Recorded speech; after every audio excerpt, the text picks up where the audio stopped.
Chapter 1105 of One Piece is called The Height of Folly, and it starts off with a bunch of grunt marines running from the island in order to escape the bombardment from the Busticle. They're very confused at the events that are transpiring, and a Vice Admiral asks Kizaru and Saturn to hurry back to the ships as well. However, Saturn says that they shall both stay and ask for the barrage to begin right away. The Vice Admirals try to interject, but Kizaru just calmly tells them to go, and they oblige. Vegapunk now stands before them asking if only his blood will be worth enough to end this madness, and destroying Egghead will destroy 100 years of progress. He even begs Kizaru, but Saturn wonders if he's still hiding something from him, and states that they have no need to progress. Vegapunk tries to object, but Saturn then tells Vegapunk that a ship that left the island yesterday was hunted down due to the fact that they may have had some information of the Void Sentry. This shocked Vegapunk to his core, and Saturn rubs it in further, saying the dead are the best secret keepers. Vegapunk shouts at him that they were innocent of any crime. But Saturn interrupts, telling him he broke a taboo just like Ohara, and that he's responsible for their death due to his curiosity. But before we get into the rest of the chapter, if you're enjoying this video, please like and subscribe. It really helps my small channel grow. Also, I've made a Patreon and it's in the description below. Support me if you'd like. Meanwhile, the Marines have almost finished leaving the island, as well as Bonnie's group, where Sanji tells them to head for the vacuum rocket and go meet up with the others as quick as possible. Bonnie calls back to Sanji asking about Vegapunk, and he reassures her not to worry, he won't leave without him.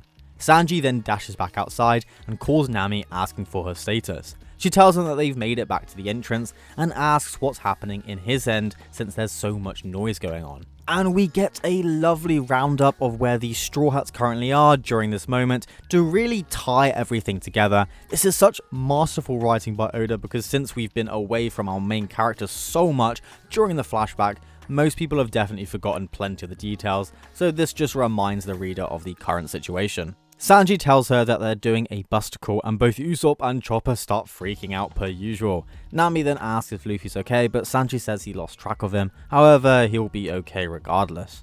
She tells him that Zoro is still fighting Lucci, and Jinbei has gone to get him so he doesn't get lost. Edison confirms that Brook has gone to help Lilith move the Sunny, and Robin rests on a chair whilst Chopper comforts her, and Usopp freaks out about the Busticle. Nami also reconfirms that there is a problem getting the ship past the coast since the Vegaforce robot has been destroyed. But Lilith comes in with Brook, saying it's not a problem as they glide the ship across the island clouds, which are being frozen by Brook's powers. Lilith praises Brook's abilities, but then asks how they're going to stop once they get there, and Brook hilariously hadn't thought of that, leading to Lilith slapping his helmet angrily. Whilst they then figure out that predicament, the Marine begin to aim at the barriers surrounding the Labo Stratum. Starting their first volley of cannon fire, they reiterate they're going to turn the island to dust. The Pacifista also begin to move, destroying small areas of the island.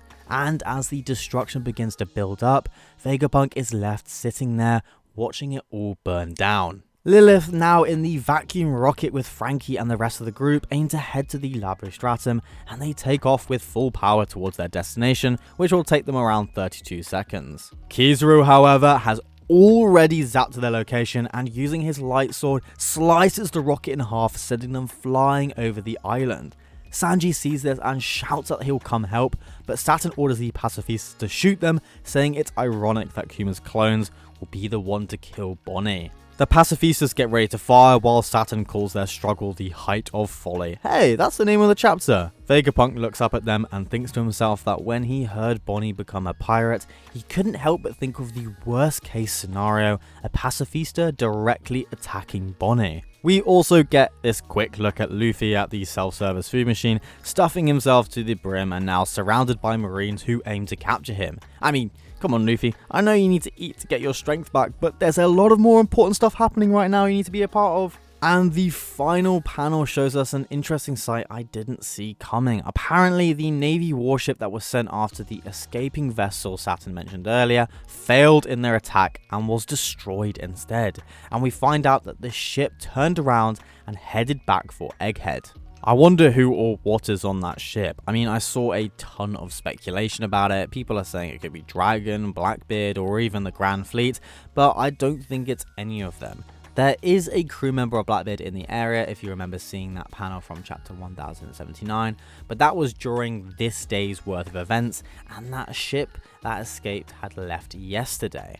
And I don't see it being either the Grand Fleet or Dragon, since I think Dragon is too busy with the revolutionaries at the moment, and I believe it's going to be someone with a personal connection with Luffy, or maybe even Kizaru, that's going to tip him over the edge.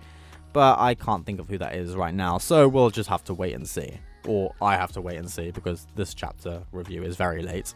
We are back to a lot happening at once now, so it can be quite hard to keep up with all that's going on. There's a lot of characters all over the place sorting out their own problems, potentially just as many as the fight in Onigashima, but I cannot wait to see how it all plays out. It's now coming to the end of the video, and I just wanted to say thank you so much for watching. I'm so happy you stopped by. My channel is steadily growing, and I'm amazed at the support I'm getting. And I also have a Patreon now, so feel free to support me however you like. The link will be in the description, and I will shout out names at the end of each video. Thank you again, please like and subscribe, and I'll see you in the next video.